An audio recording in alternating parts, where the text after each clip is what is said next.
Bem, pessoal, boa noite. Então, nossa aula de hoje vai ser a primeira aula aqui, inflamação, conceitos gerais, basicamente. Depois, na próxima aula, nós entraremos com a parte de inflamação crônica e a inflamação aguda. Bem, primeiro, para definir essa questão de inflamação, a gente precisa entender que inflamação, ela vai estar envolvida com um mecanismo de defesa. E isso é inegável. Ela vai ser um mecanismo de defesa. Então, portanto, a gente percebe que nosso organismo, para ele se defender, né, nosso organismo ele precisa basicamente de vários fatores. Se defende frente a quê? A vírus, como a gente está passando agora, né, coronavírus, as bactérias, que mais? Micro-organismos, fungos, aí pode ser protozoários também, né, parasitas, vermes, enfim.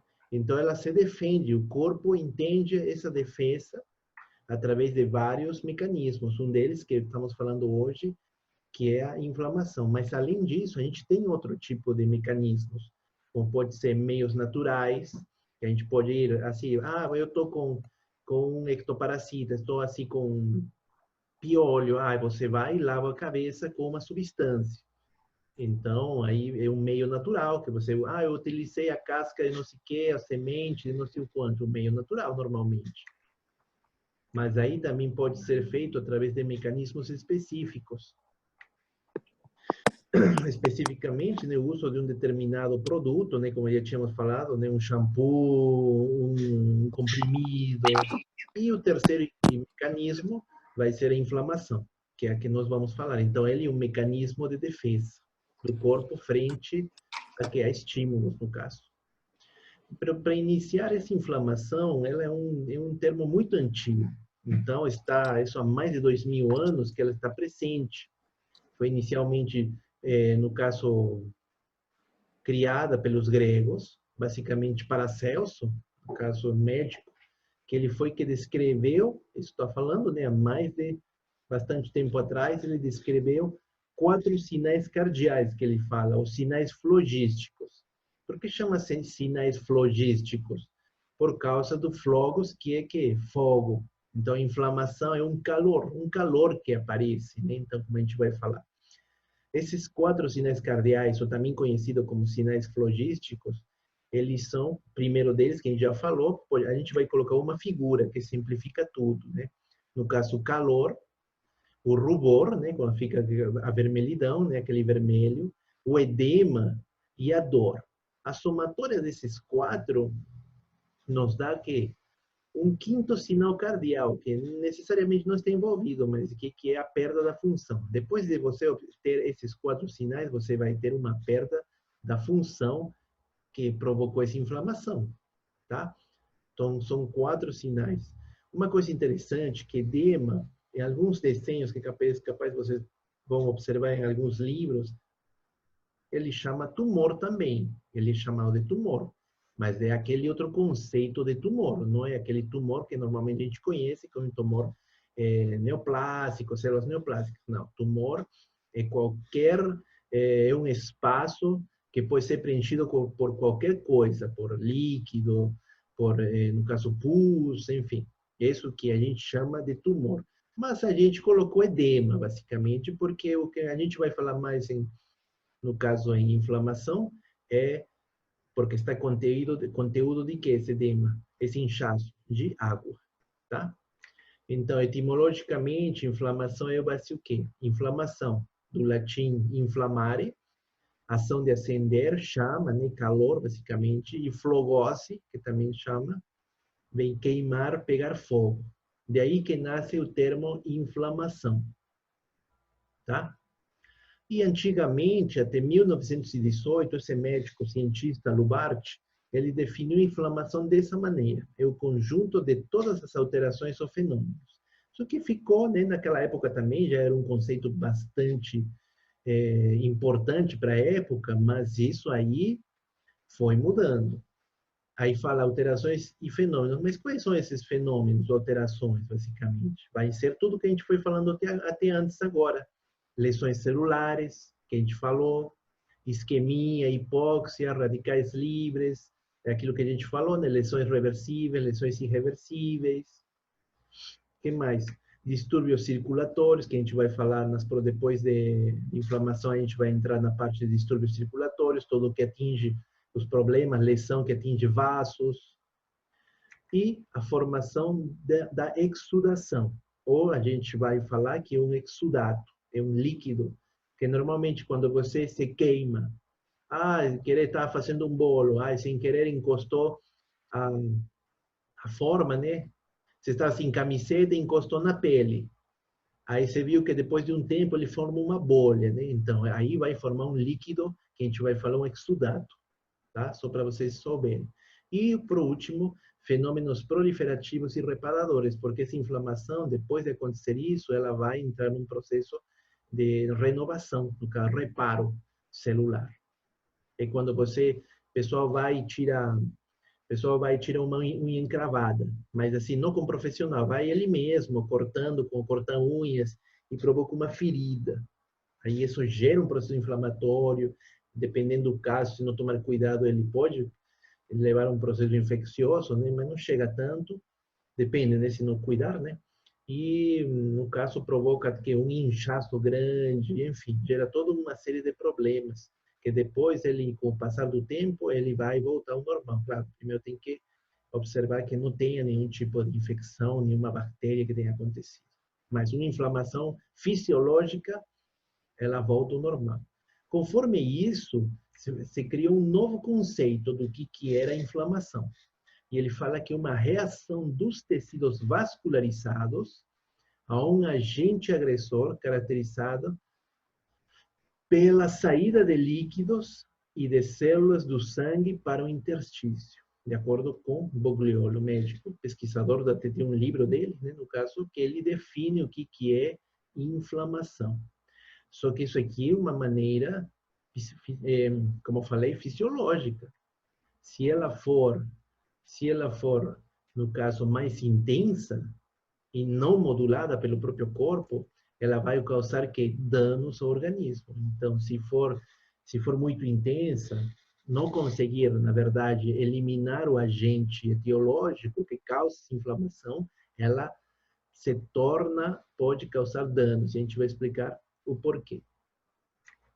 O mecanismo dessa inflamação, basicamente, se dá através do que a gente chama, um termo novo para vocês, que é o flogógeno, né? Flogógeno, como vocês queiram chamar, que é um agente inflamatório que age sobre tecidos, induz liberação de mediadores químicos vasoativos. O que são esses liberadores químicos vasoativos? Capaz vocês já ouviram falar da histamina, é o principal deles, que ele é o mecanismo com o qual chamam que as células de defesa, né? Quando você cortou, fez uma ferida, né? Então entrou que substâncias do meio externo para o meio interno, aí provocou que algumas células liberem mediadores químicos vasoativos como histamina para chamar a quem? As células de defesa. Né? Então, aí, como fala, irá atuar na parede do vaso, promovendo a sua vasodilatação, muito importante essa vasodilatação que a gente vai falar, e aumento da permeabilidade. Para quê? Porque as células de defesa, elas vêm de onde? Elas não vêm de tecidos, elas vêm dos vasos. Então, elas têm que atravessar o vaso. Então, mecanismos de quê? De permeabilidade do vaso são necessários para a saída, né, no caso, dessas células que vão depois do tecido lesionado. Bem, aqui é a mesma coisa, né? Se for muito intensa e não for modulada, ela causa danos ao organismo. Normalmente, nomenclatura das inflamações, né? Vocês sabem que tudo que termina no sufixo "it", prévio ao órgão, né? O prefixo que é o nome do órgão, o tecido, isso está envolvido com quê? Com inflamação. Um exemplo, né? Da faringite, da laringe, laringite, tudo que "it" termina, amigdalite, it, amígdala mais it, né, no caso. Se for nos brônquios, né, também pode ser bronquite. Se for aqui em alguns tecidos já é diferente, no caso aqui, como pode mostrar no cérebro, nos envoltórios do cérebro, no caso, eles já têm outro nome, né? No caso, aí a gente já pode ser meningite, né, das meninges, que a gente fala. A miocite já é do quê? Mio, músculo. Então, inflamação do tecido muscular, como podem observar aqui. Outros tipos, assim como estou mostrando aqui, a gente não vai entrar em detalhes de todos eles, né? Já fica para vocês, né? Porque é muito importante na terminologia, quando a gente vai ver no caso, um prontuário de um paciente, fala, né? Tipo, nefrite, flebite, arterite, né? Que são termos que normalmente não são muito utilizados, mas, no caso, nos prontuários se utiliza, né? Aqui também outros tipos, né? O local, né? Imaginemos o ovário, o termo designativo, né? Ovário, e se for, no caso, com a inflamação, ovarite ou ofirite, né? Alguns deles não são muito utilizados, mas seria assim que seria utilizado. O tipo do intestino, o cólon, principalmente, que seria a colite. Bom, do apêndice você já conhece, né? Do fígado, que é hepato, que é o prefixo, e com o sufixo it seria hepatite, inflamação do fígado, tá? Bem, então, como que o segundo passo? Então, a gente viu o conceito, a gente vai falar agora do quê? Da patogenia. A patogenia já é como o patogênese, como nós tínhamos falado, né? O desenvolvimento dessa doença através de vários mecanismos que podemos classificar eles, basicamente, sim, fenômenos irritativos, vasculares. Primeiro, irritativos, porque envolve o quê? A lesão no tecido. Vascular, porque já envolve o quê? No caso da inflamação, a chegada dos elementos, das células de defesa. Exudativos, porque muitas vezes tem o aumento de líquido. Lembra quando a gente falou do edema? Como se produz o edema, né? Entrada de água, entrada de sódio, saída de potássio. Isso aumentava o volume dessa célula, né? Mesma coisa que formava um líquido, o exudato, que a gente chama. Então, é um fenômeno, uma parte da patogênese dessa inflamação. Fenômenos celulares, de um desenvolvimento morte celular, por apoptose, por necroses, que a gente já viu. Fenômenos degenerativos, né, no caso, na necrose, que tínhamos falado. E o que a gente vai falar nas próximas aulas, que é a etapa da célula de reparação e cicatrização, no caso. É reparação celular, né, que envolve cicatrização ou regeneração, dependendo do caso. Então, é muita coisa, todos os eventos que a gente já estudou aqui estão envolvidos dentro disso, do que é a patogênese ou patogenia, no caso da inflamação. Aí vem a pergunta, mas gente, a inflamação, então, o senhor falou que ela é benéfica, mas ela é sempre benéfica? Então, é uma pergunta difícil de responder, mas na realidade, ela, se não for modulada e se o agente etiológico não for controlado nos primeiros momentos, no caso que acontece essa inflamação, ela pode se tornar lesiva. Mas quando especificamente? Geralmente, quando envolve muitas vezes doenças que são do tipo crônica, aquelas autoimunes que já falamos, né, de tipo de lesões celulares, essas doenças autoimunes. Ou também pode ser, no exemplo, de cicatrizes deformantes, que a inflamação pode gerar isso. Também cicatrizes deformantes, ou muitas vezes uma simples reação de hipersensibilidade, no caso, pode ser um medicamento, pode ser uma picada de inseto, que gera, né, essa vermelhidão. Então, ela vai ser sempre benéfica? Nem sempre. Isso depende muito se avaliar o paciente e a doença, né, que tem, né, no caso. Como é que é a delimitação que a gente vê para estudar no caso, a inflamação? Geralmente, através da histopatologia, né, nas lâminas que veremos nos laboratórios, observaremos, como eu falei, né, normal, né, saudável, mas assim, do que a gente vai ver é uma inflamação fisiológica, uma inflamação normal, fisiológica, que normalmente acontece. Agora, quando a inflamação ela se torna patológica, aí já envolve outro tipo de problemas, na qual vamos observar tudo nas lâminas, infiltrados, conjuntos de infiltrados de que? De linfócitos. Lembra que eu falei que vem a chegada das células de defesa? Então, elas vão estar presentes dentro desse tipo de inflamação.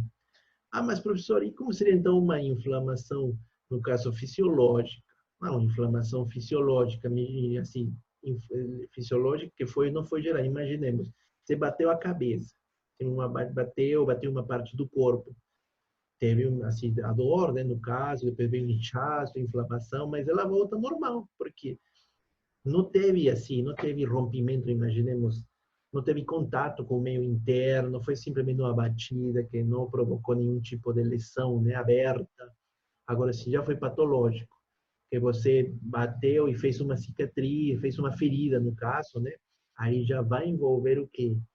Comunicação do meio externo com o meio interno, entrada de quê? De bactérias ou substâncias estranhas e a chegada ou chamamento de quem? De células de defesa que vão provocar o quê? Um infiltrado linfoplasmocitário, que a gente chama.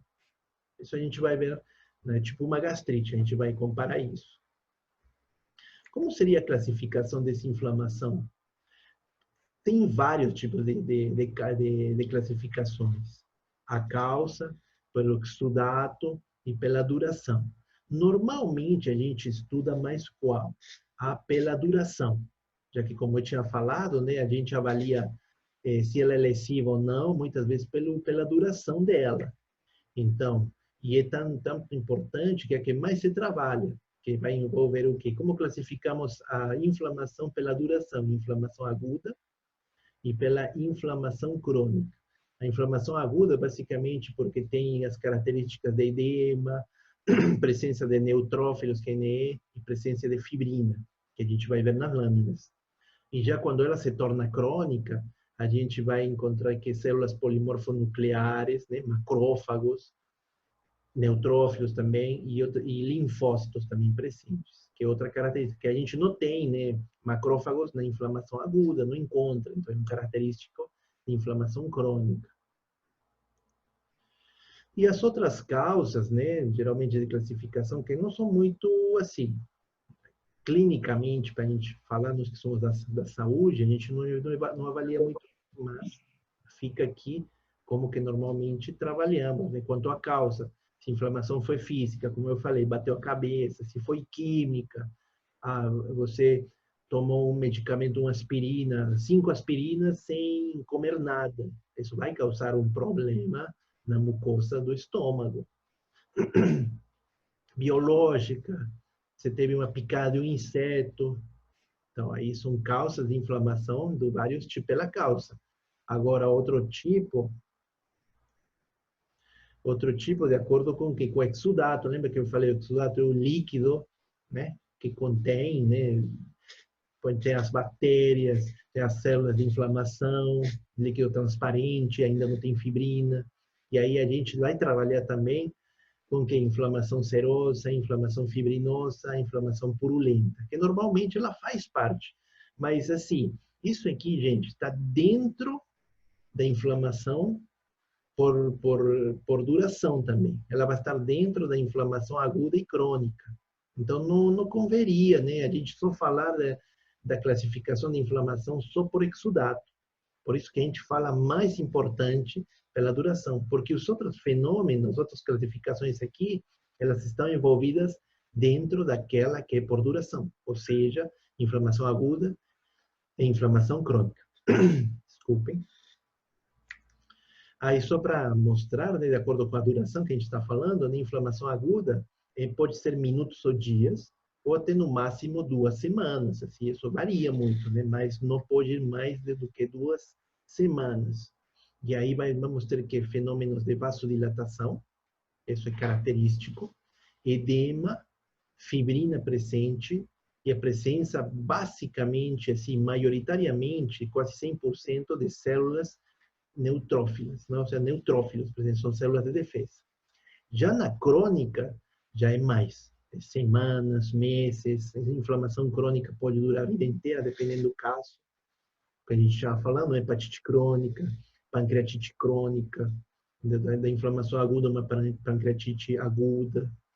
Então, na crônica, a presença de células polimorfonucleares ou mononucleares, como a gente pode falar, e um fenômeno que se chama angiogênese. Se você já ouviu falar o que é angiogênese, eu só vou te lembrar, é formação de vasos, né? No caso, angio, formação de novos vasos.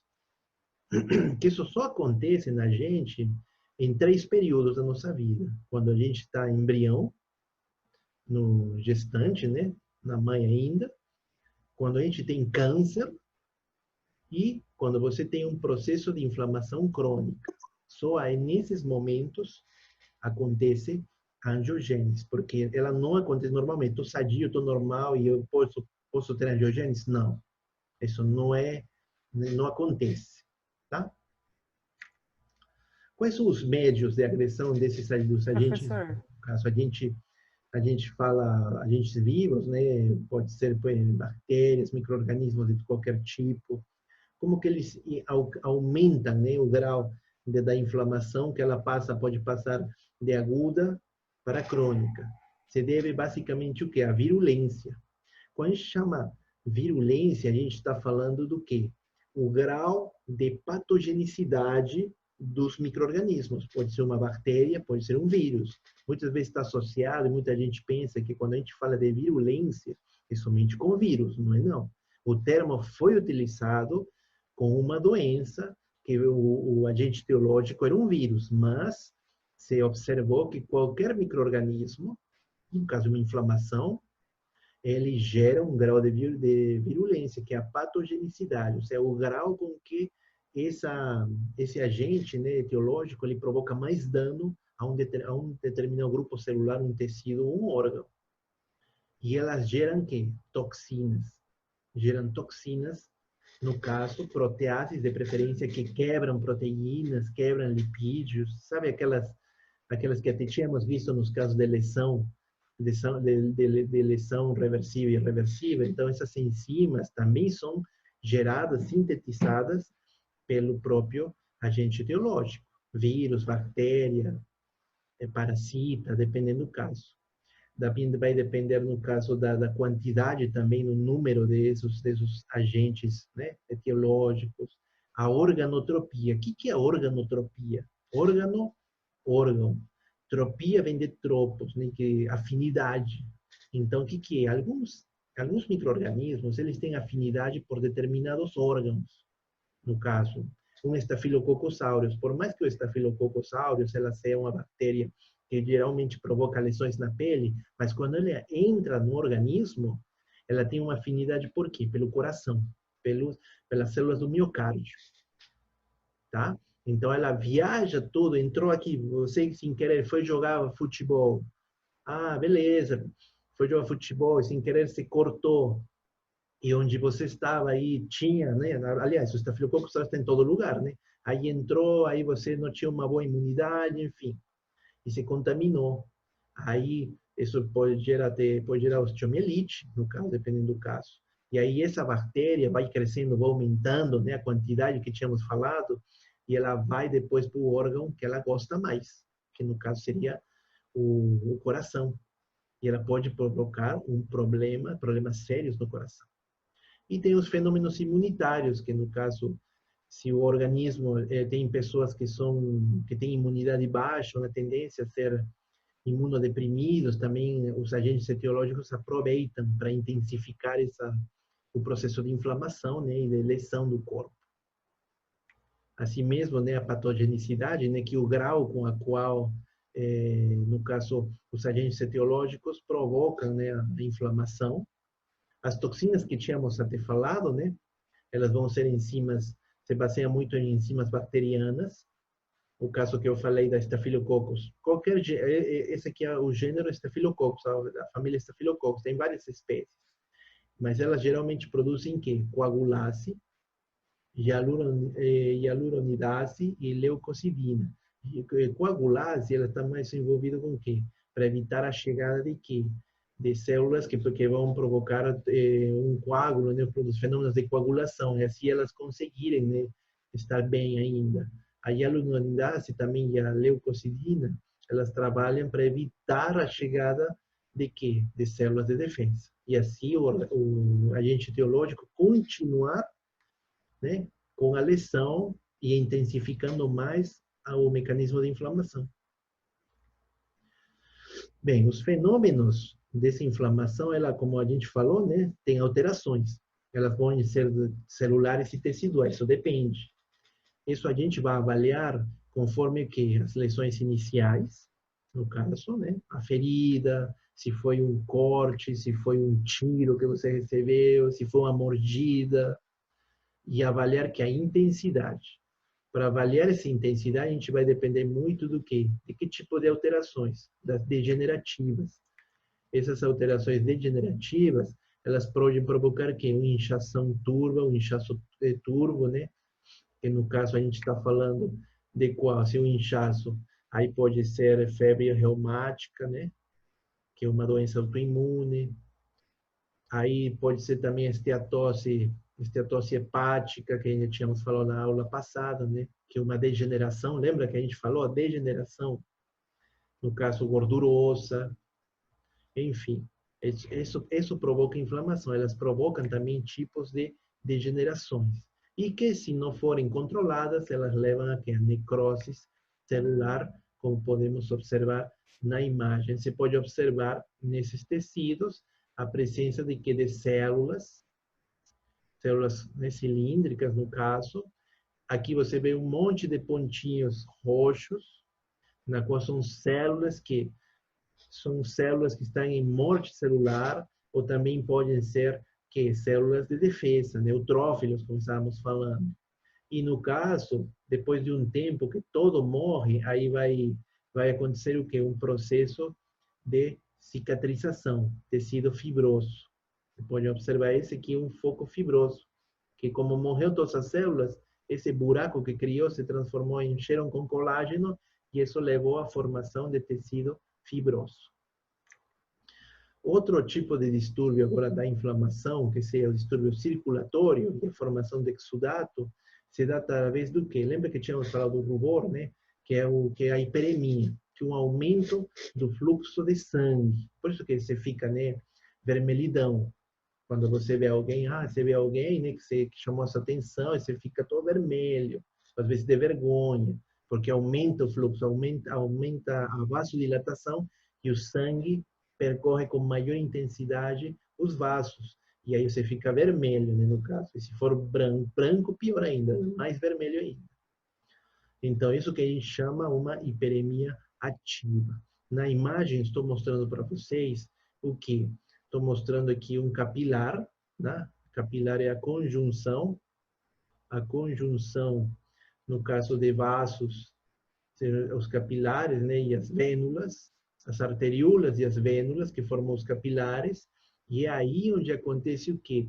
Os distúrbios circulatórios, porque muitas vezes nesse encontro, no caso de arteríolas e vênulas, vai acontecer o quê? A saída, no caso de problemas circulatórios, e a saída de líquidos, como estamos mostrando aqui, que a gente vai falar de exudatos, que são muitas vezes provocados pela bactéria nesses capilares. Um exemplo claro podemos ver na figura que estou mostrando, na qual é uma hiperemia de vasos na serosa do apêndice, ou seja, a camada externa do apêndice. Sabe aquele apêndice que grande parte da população ainda tem? Então, aí acontece o quê? O que é o apêndice? É um órgão, no caso, tecido linfóide, que produz linfócitos. E queira ou não, ele muitas vezes se vê atacado no caso, por bactérias. Então, um passo dessa inflamação é o quê? A chegada de hiperemia, vermelhidão presente. Professor, só nesse órgão? Não, pode ser em qualquer órgão. Pode ser no coração, pode ser em qualquer órgão que tenha, mas de preferência que sejam altamente vascularizados. Aí, só mostrando para vocês que o que sai, né, desses capilares, né, pode ser plasma, células, que vão conformar o que eu estava falando para vocês, o exudato. Como a gente explica esses sinais de inflamação? Vamos lá. O rubor e calor. Lembra que dois sinais cardeais. Isso se deve basicamente o quê? A vasodilatação, vasodilatação que acontece e um aumento do metabolismo celular, né? Então, tem maior trabalho dessas células para gerar energia, no caso, para gerar o bombeamento desse sangue, o que leva, né, esse rubor, esse vermelhidão. Isso vai levar o quê? O que é o processo que a gente chama de hiperemia ativa. Aquilo que estávamos vendo no slide anterior. E isso, como a gente chama, entraria um conceito dessa hiperemia ativa? É um maior afluxo de sangue arterial. Esses são dois. E depois vem o quê? O edema, que é outro sinal cardíaco. O edema, basicamente, também se provocado por vasodilatação. Vasodilatação, lembra que eu falei que isso é importante? É um fenômeno característico nesses mecanismos de inflamação. Então, a vasodilatação, que mais? Extravasamento de fluido, dado pela permeabilidade. Lembra que tínhamos falado que quando tinha lesão reversível, no caso, a membrana plasmática, ela começa a ficar meia defeituosa e a entrada e saída de líquidos ou de qualquer elemento tá entrando e provocando o quê? Uma perda dessa membrana, dessa conformação celular. E aí vai ter influxo celular, no caso, né? Influxo, entrada, que a gente chama de quimiotaxia. Isso vai que, no caso, vai formar os exudatos, que estão infiltrando os tecidos, ou seja, dentro da camada de músculos vai ter o que? A saída pelos vasos e formação desse exudato entre os tecidos. Depois disso, já são afetados o quê? Afetado as terminações nervosas, então isso vai provocar outro sinal cardíaco, que é a dor. E por que se gera a dor? A dor, gente, é um escândalo, né? Geralmente, lembra que tínhamos falado no início que a gente gera dor muitas vezes baseado por quê? Por liberação de mediadores químicos vasoativos. Lembra que eu falei da histamina? A histamina é uma. A histamina é provocada e ela vai liberar, vai chamar células de defesa e também vai afetar terminações nervosas. Afeta terminações nervosas e ao afetar essa terminação nervosa, ela manda um sinal para o cérebro interpreta esse estímulo como dor e provoca, né, uma resposta, que é a dor, né, o grito, enfim, o desconforto. Por quê? Por compreensão das terminações nervosas pelo exudato. Imagina, você está com um monte de cabo e aí num local e você começa a encher de outras coisas. O que vai acontecer com esses cabos? Aí vão começar a ser separados, né? Vão ser comprimidos. E isso vai geraria a dor, no caso. Não sei se deu para entender com esse exemplo. Tá? Então, outra coisa também é lesão por toxinas, acidificação. Lembra que, só lembrando da acidificação, quando a gente viu mecanismos de lesão, aquela parte bioquímica, né? No caso, quando tinha formação de edema, tinha também que a acidificação por um excesso, por uma falta de produção de ATP, e ao não ter produção de ATP, isso levava a um aumento do quê? De uma glicólise anaeróbica, porque não tinha oxigênio, né? Aí esse aumento dessa glicólise anaeróbica, ela provocava o quê? Uma saída, produção de ácido lático, e o ácido lático tornava ácido o meio. E por isso que se acontece essa acidificação que também leva a afetar terminações nervosas que levam a gerar dor. E depois de tudo isso, só acontece o seguinte, que é a perda da função. Perdeu a função, não tem resposta frente a comandos, né, dados, e isso vai gerar, basicamente, isso provém, né, depois da dor, no último caso.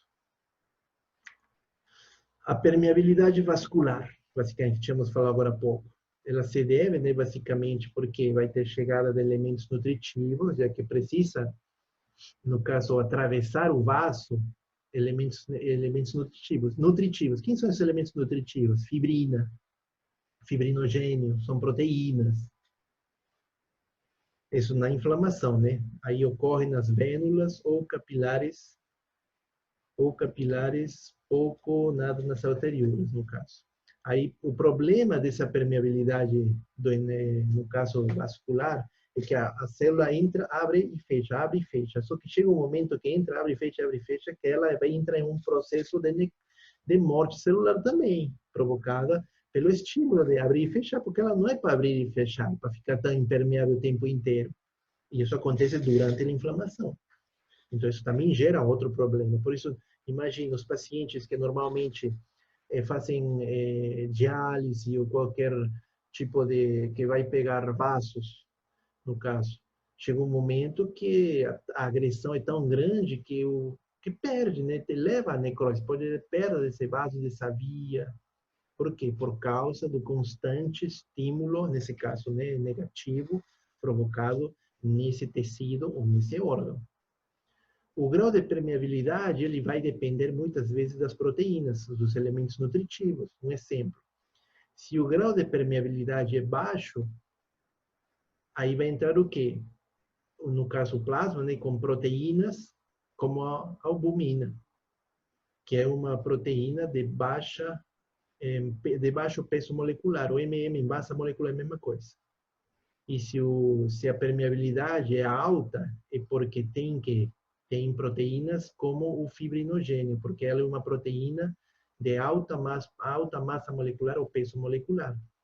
Tá? Então, a que me convém? A que seja uma de baixo peso molecular, né? Para não forçar tanto a entrada e saída desse, no caso, o trabalho dessa célula, né? Mas como na inflamação, a gente trabalha mais com o quê? Com fibrinogênio, porque é um elemento nutritivo. Então, vai gerar um maior grau de permeabilidade e isso vai levar a uma necrose do endotélio. Endotélio são as células internas, no caso do vaso. Então, isso aqui é um processo que acontece para dar origem, no caso, à inflamação. A gente fala, né, patogênese da permeabilidade vascular, que se dá, se vou falar novamente, né, primeiro aconteceu, você cortou a mão, aí nesse microscopicamente o que aconteceu? Entraram que substâncias estranhas ao corpo, que seria nessa parte aqui, estou mostrando o tecido, e aí o que acontece? Aí vai chegar, no caso, os mastócitos. Essas células, os mastócitos, eles observam que está acontecendo entrada de substâncias alheias e eles liberam o quê? Mediadores químicos, vasoativos, como a histamina. É uma delas, tem várias, viu, gente? Isso depende do órgão também. Então, essa histamina, ela vai chamar, é como se fosse uma mensagem de WhatsApp, e vai chegar no WhatsApp de quem? Das células de defesa, que nesse caso, quem são? Os neutrófilos. Os neutrófilos, eles vêm de onde? Eles vêm pela corrente sanguínea, pelos vasos. É como se pegasse o metrô, né? Aí vem andando, e já quando estão próximos de chegar no local, eles vão começar a se ligar na célula. Você observa aqui essa célula compridona, essa é uma célula do endotélio que eu tinha falado para vocês. Aí ela vai começar a se abrir um pouquinho. Ela vai se abrir para quê? Para o neutrófilo poder sair do vaso e ir para o local. Esse fenômeno que até aqui eu falei para vocês, isso é todo um fenômeno de quimiotaxia, tá? Uma vez que ele vai sair, já você observa que ele saiu, aí vai acontecer outro segundo momento, que é a diapedese. O que é a diapedese? É o que? É a movimentação desse neutrófilo, ou qualquer célula, no caso de defesa, que vão até onde? Até o local onde está acontecendo o problema, né, que teve a ferida, né, onde você vai encontrar bactérias ou substâncias estranhas. E uma vez que acontece isso, ela migra, né, vai acontecer o quê? Vai encontrar as partículas estranhas e vai começar a acabar com elas, através do quê? Da fagocitose. Ela começa a envolver elas, começa a comer todas elas. Chega, né?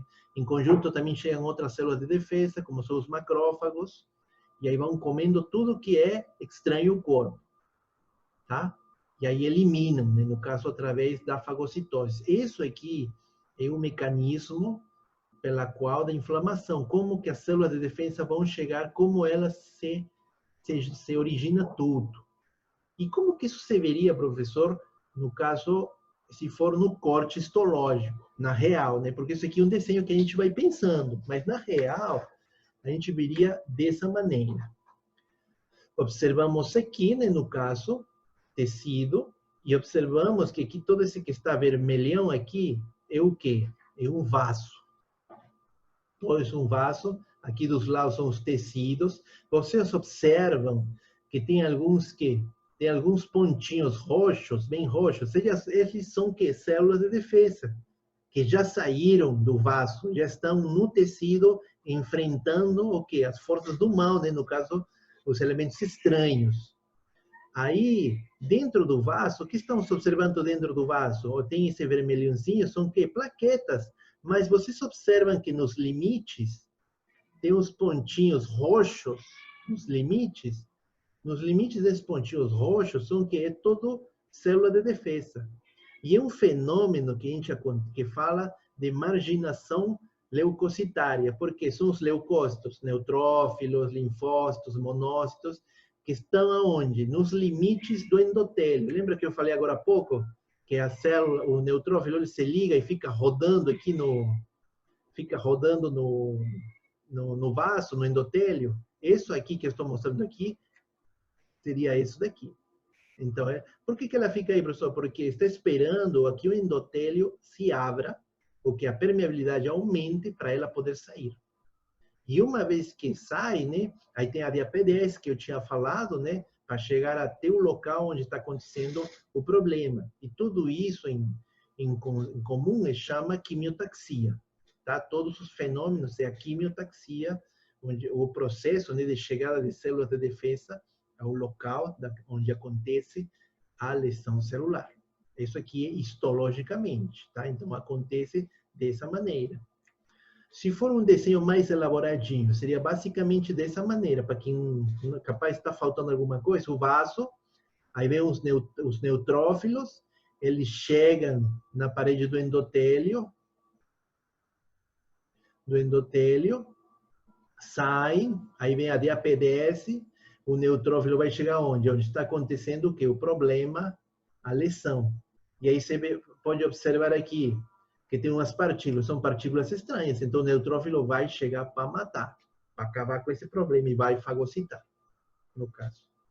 Ah, professor, e depois que acontecer tudo isso? Ah, bom, depois de acontecer tudo isso, aí acontece um fenômeno chamado de apoptose, que é regulação autoimune, no caso, que a gente já tinha falado na aula de morte celular, tá? Observa como seria, no caso, um pulmão normal.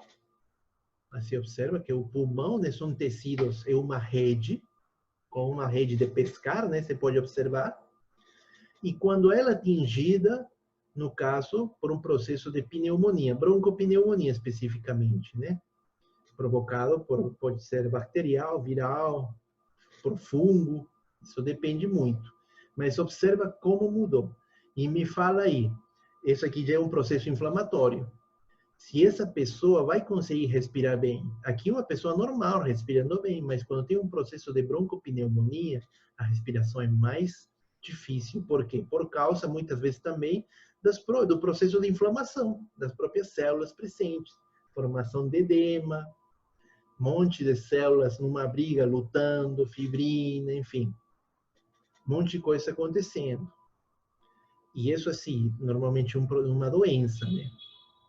Agora, se aconteceu o problema, né, da inflamação, essa inflamação gera o quê? Respostas. Respostas que podem ser classificadas de várias formas.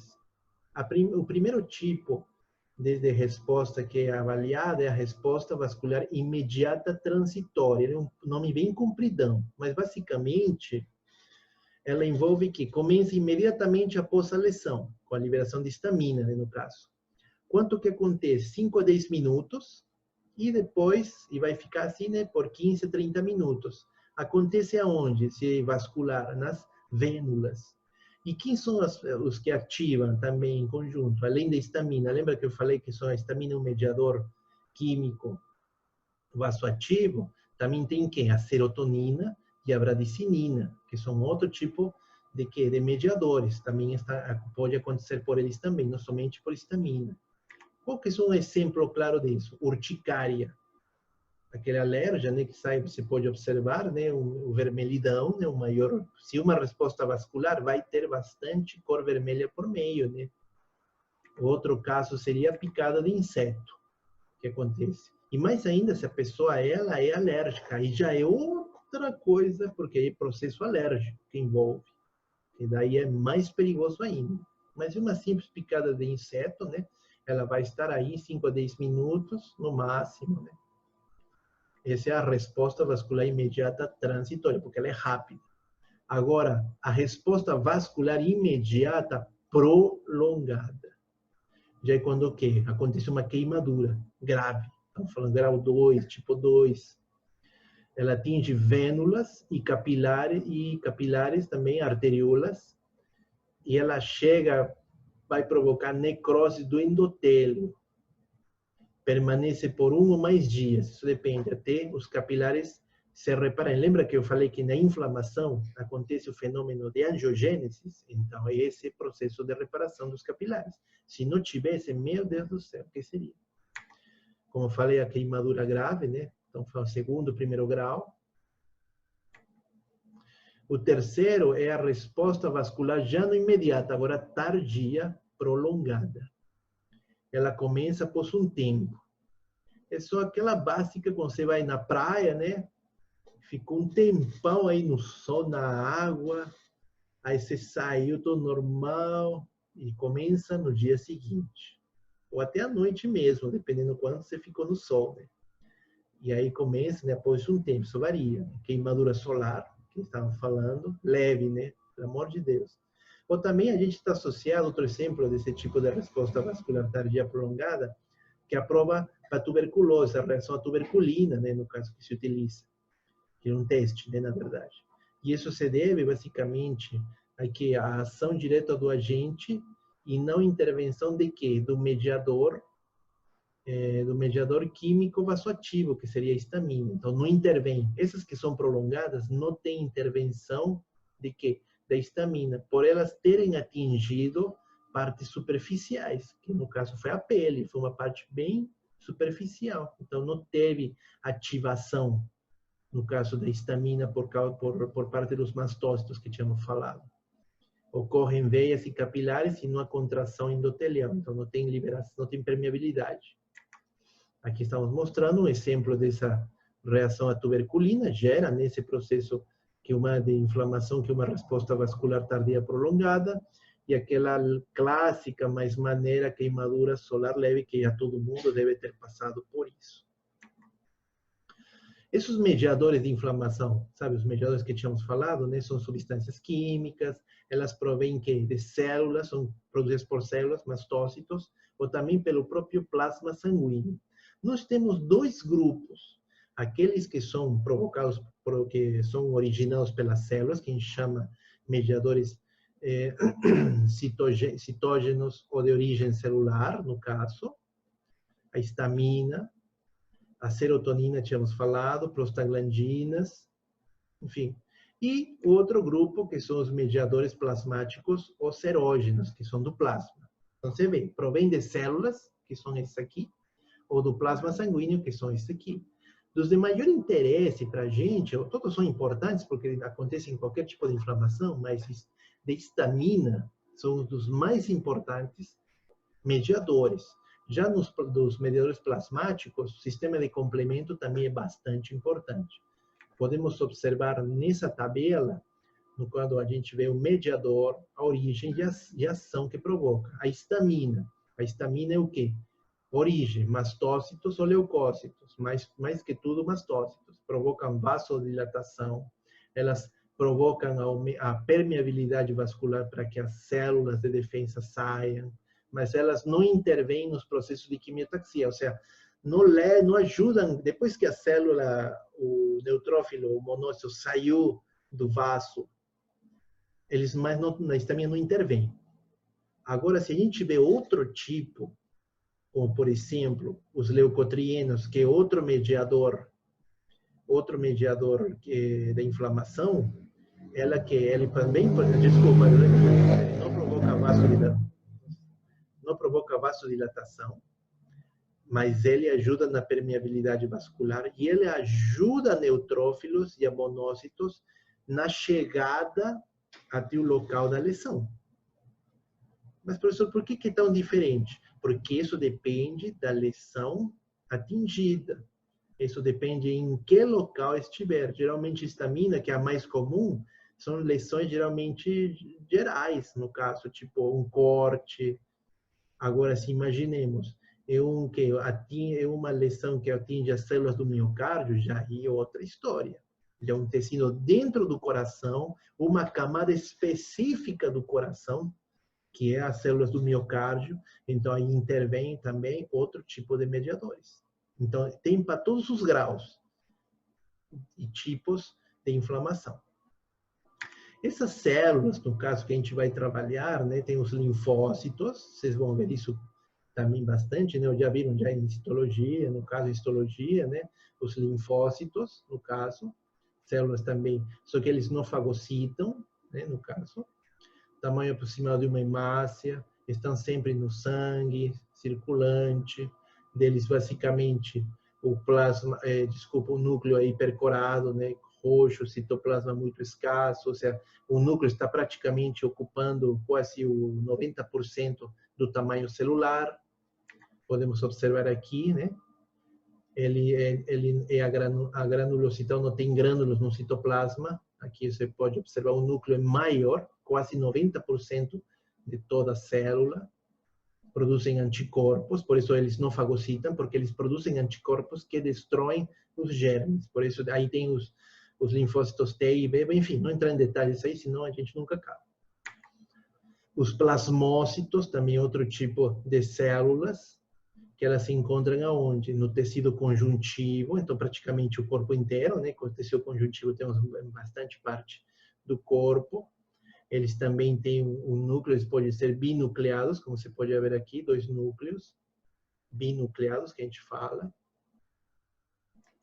Os mastócitos, sabe, aquele mastócito que provoca armazena histamina, né, e que libera quando acontece, no caso, a chegada de fenômenos de partículas alheias, né, o corpo humano, estranhas. Então, é esse aqui que gera os processos de inflamação. Mastócito é uma célula muito importante durante os processos da inflamação. Os monócitos, no caso, o que é o monócito? O monócito, assim, é tipo uma célula também que ajuda, fagocita, né, no caso, uma célula redonda grande. Mas por que ela é tão importante? Porque a partir dela, ela gera ela se transforma, né, em uma célula que é um tanque, no caso na parte de defesa, que é o macrófago. Então, por quê?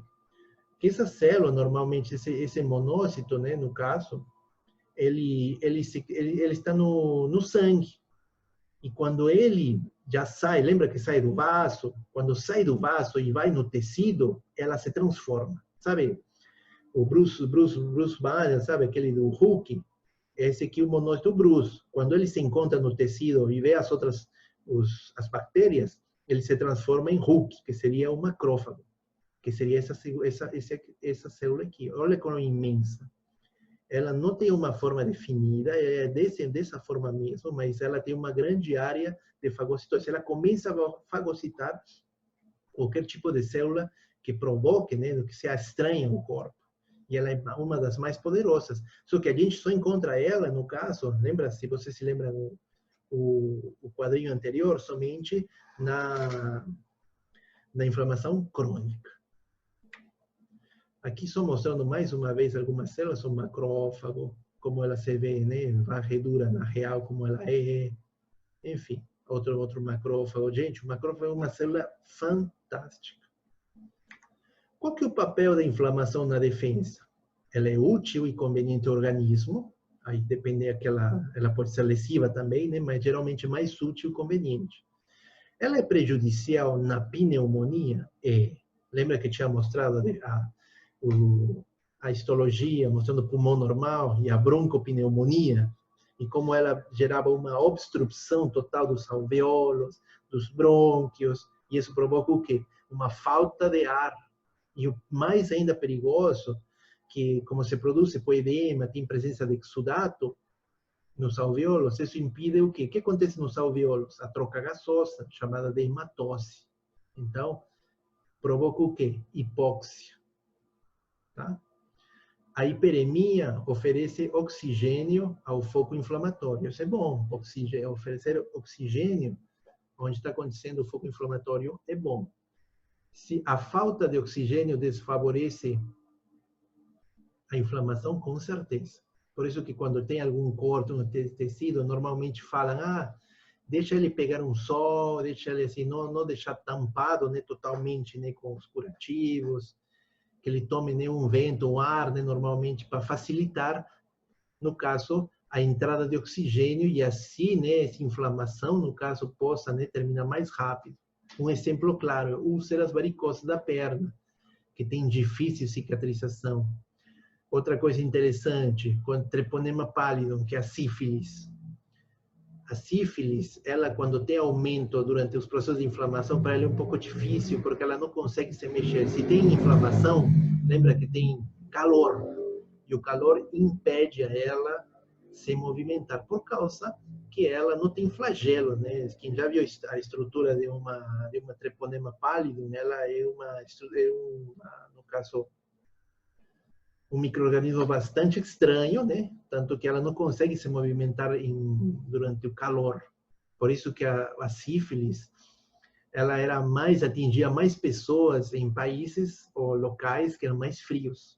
No caso, Inglaterra é um caso desse, que é clima frio, né? Então aí não tinha calor. Por isso, às vezes, o recomendado nos médicos, você tem que ir um pouco para o sol, tomar um sol, pegar um calor.